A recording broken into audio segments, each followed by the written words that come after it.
नमस्कार, आप देख रहे हैं आप तक न्यूज। मैं हूं संजीव। आइए एक बार फिर से बिहार की एक बड़ी चर्चा पर हम सभी बात करने आए हैं। बता दें कि मुस्लिम संगठनों के ऐलान के बाद चिराग पासवान ने बड़ा बयान दिया है। उन्होंने कहा है कि क्या हमारे पिता ने आपके लिए क्या किया आप सभी भूल गए। समाज के कुछ ठेकेदार हैं जो मुसलमानों का ठेका लेकर घूम रहे हैं। उन्होंने इसका मतलब साफ तौर पर नीतीश कुमार के सहयोगी होने के नाते महागठबंधन और तेजस्वी यादव के ऊपर बड़ा हमला करते हुए कहीं ना कहीं मुसलमान समाज को ये कहने की कोशिश की है कि जो उनके पिता स्वर्गीय रामविलास पासवान ने मुसलमानों के लिए क्या, महागठबंधन ने अभी तक उसके बारे में कोई बात की। महागठबंधन ने अभी तक मुसलमानों के लिए ऐसा क्या किया जो मुस्लिम समाज ने इफ्तार पार्टी में जाने से मना कर दिया, चिराग पासवान की सभाओं में जाने से मना कर दिया। आखिर मुस्लिम समाज ने चिराग पासवान नीतीश कुमार का विरोध क्यों किया, इसके पीछे का कारण क्या है। आखिर ऐसी कौन सी रणनीति है जो मुसलमानों ने अपनाई है और चिराग पासवान को धोखा देने की पूरी तैयारी कर रहे हैं। आपको बता दें कि कुछ मुस्लिम संगठनों द्वारा मुख्यमंत्री और लोजपा रामविलास के इफ्तार पार्टी के बहिष्कार किए जाने को लेकर केंद्रीय मंत्री चिराग पासवान ने कहा है कि ऐसे संगठन को सिर्फ अपनी चिंताएं हैं, उन्हें बिहार की जनता से और बिहार की समस्याओं से कोई लेना देना नहीं है। साथ ही साथ महागठबंधन के ऊपर उन्होंने बड़ा बयान देते हुए कहा कि चाहे वो महागठबंधन हो, चाहे महागठबंधन के जितने भी दल हो, आखिर वो बताएं कि उन्होंने मुसलमानों के लिए ऐसा क्या किया है जो मुसलमानों का ठेकेदार बनकर बैठे हुए है। केंद्रीय मंत्री चिराग पासवान के इस बयान के बाद अब बिहार की सियासत में काफी उबाल मच रहा है और खास करके मुस्लिम संगठनों ने जिस तरह से बहिष्कार करना शुरू किया है, इससे स्पष्ट है कि कहीं ना कहीं इसके पीछे एक बड़ी रणनीति, एक बड़ी साजिश काम कर रही है।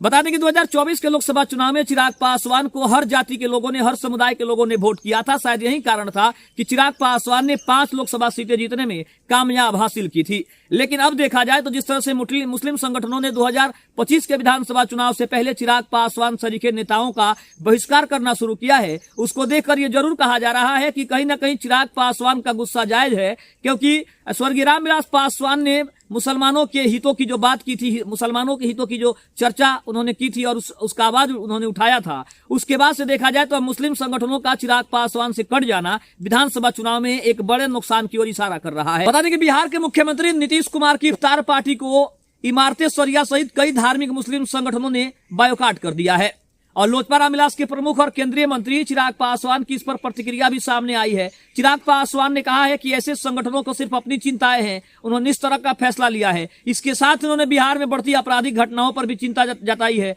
साथ ही साथ भविष्य में ऐसी घटनाएं न हो, इसको लेकर उपाय किए जाने चाहिए, इसके ऊपर भी उन्होंने बड़ी बात कही और साथ ही साथ अपराधियों को कठोर सजा दिलाने की भी बड़ी बात कही है। इसके अलावा अगर बात करें तो केंद्रीय मंत्री चिराग पासवान ने रविवार को मीडिया से बातचीत में कहा कि मैं इतना जरूर कहूंगा कि जिन्होंने मुसलमान समाज का ठेकेदार बनना सही समझा है, क्या वे लोग उनके हितों का संरक्षण कर पा रहे हैं। जो लोग आरजेडी के इफ्तार में जा रहे हैं उनसे भी तो सवाल और जवाब किए जाने चाहिए कि उन्होंने मुस्लिमों के लिए आखिर क्या किया है। साथ ही साथ उन्होंने ये कहा कि मुस्लिम समाज जो आज आरजेडी के पीछे घूमने को तैयार है, महागठबंधन के इफ्तार पार्टी में जाने को तैयार है, जो तेजस्वी यादव कभी टीका लगाते हैं और टीका को मिटाने के बाद इफ्तार पार्टी में चले जाते हैं, ऐसे लोगों पर आप कैसे भरोसा कर सकते हैं जो अभी हिंदू बन जाते हैं और कुछ समय के बाद मुस्लिम बन जाते हैं। यानी स्पष्ट है कि कहीं ना कहीं तेजस्वी यादव ने 2025 के विधानसभा चुनाव से पहले मुस्लिम कार्ड जो है, जिनका MY समीकरण है, उसके ऊपर काम करना शुरू कर दिया है और इसी का कारण है कि अब कहीं ना कहीं चिराग पासवान को यह जरूर बेचैनी दिखने लगी है कि कहीं अगर MY समीकरण उनके पास से कट गया, कहीं उनके पास से दूर चला गया, महागठबंधन के साथ जाकर जुड़ गया, तो उनको आने वाले चुनाव में काफी नुकसान हो सकता है। इसका नतीजा ये है कि चिराग पासवान इसीलिए शायद सबसे ज्यादा बेचैनी में दिखाई दे रहे हैं। दूसरी तरफ अगर हम बात करें तो कहीं ना कहीं मुस्लिम समाज और यादव समाज की बिहार में एक ऐसी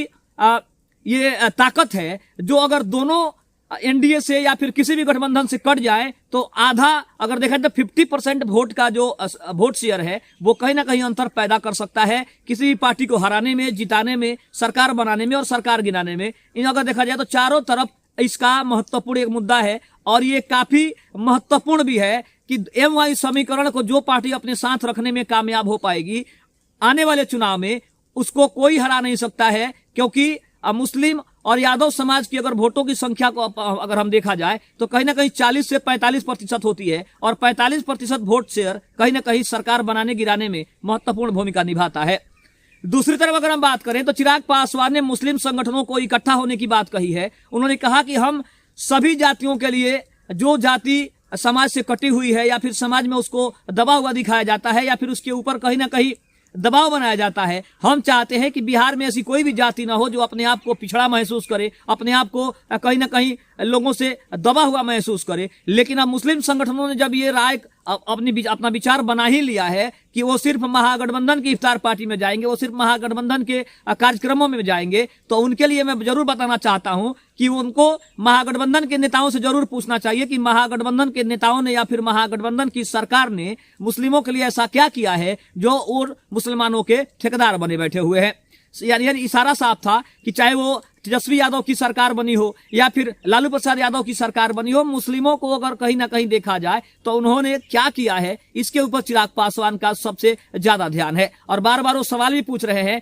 कि हमारे कार्यक्रमों का बायकॉट करना आखिर कहां तक उचित है, हमने ऐसा क्या किया है जो मुस्लिम समाज हमसे कटता हुआ नजर आ रहा है। आपको क्या लगता है कमेंट बॉक्स में जरूर बताइएगा। तब तक के लिए धन्यवाद। जय हिंद, जय भारत।